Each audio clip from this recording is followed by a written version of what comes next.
Zach and Gabby are not only my grandchildren who help me in this backyard, but they also act as Nature's Neighbors assistants. There are 20 children in each Nature Neighbors sessions, and assistants are required to help keep track of the younger children, particularly when they're on outdoor excursions such as the one today. They assist by taking notes and helping Art and Barb in any way they can, counting noses and making sure the younger children are safe and accounted for.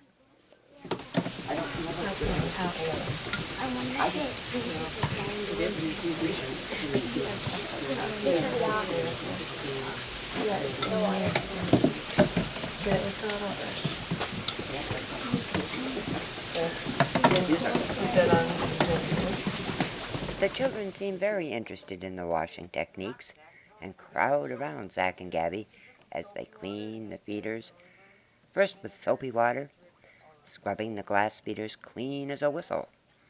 Then they rinse with a vinegar water solution that's there to cut the soap, and a final rinse in just plain water.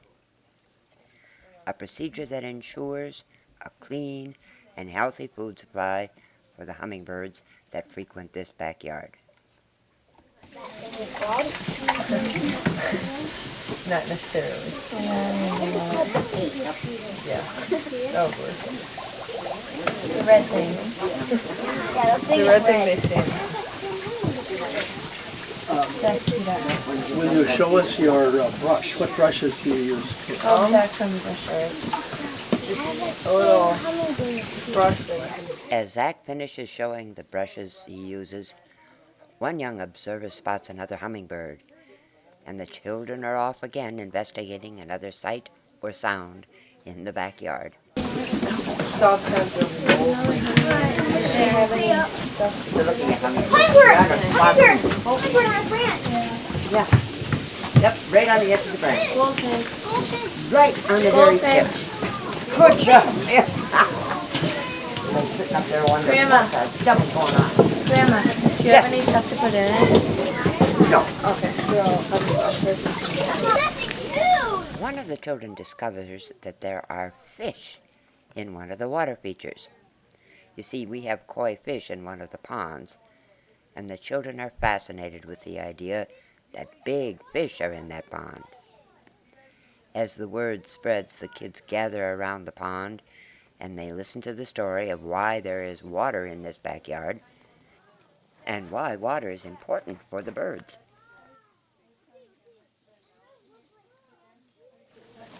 Hey guys, let's go look at the waterfall. Don't stand on the rocks, you guys. Did you see the babies? The baby fish? The young one bigger. Before they were that big.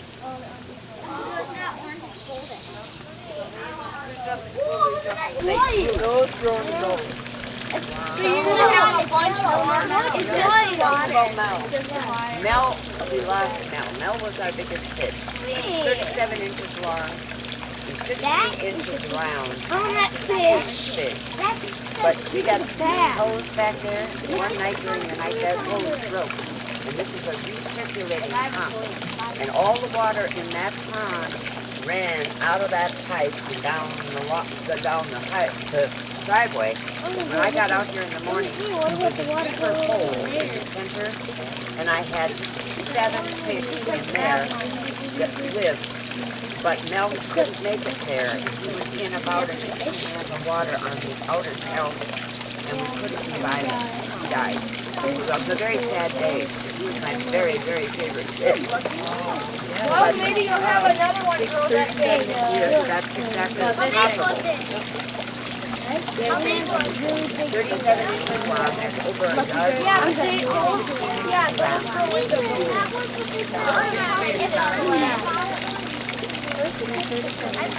Good idea, thank you. Hey, there's a couple that's little things there. Yeah, there's 2 hatches in there. And then there's the bigger one. These are John Boy. They spawn in that big pond. And then there's But I can beat that to the waterfall.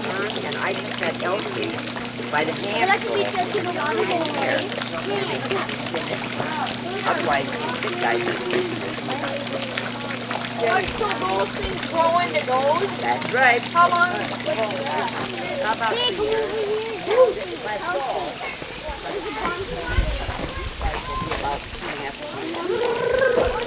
You'll have like yes, lots and lots. Where are you going to put all those things? I'm going to try to give them away, sweetie. The other people who like to. Oh, I'll take one. I'll take one.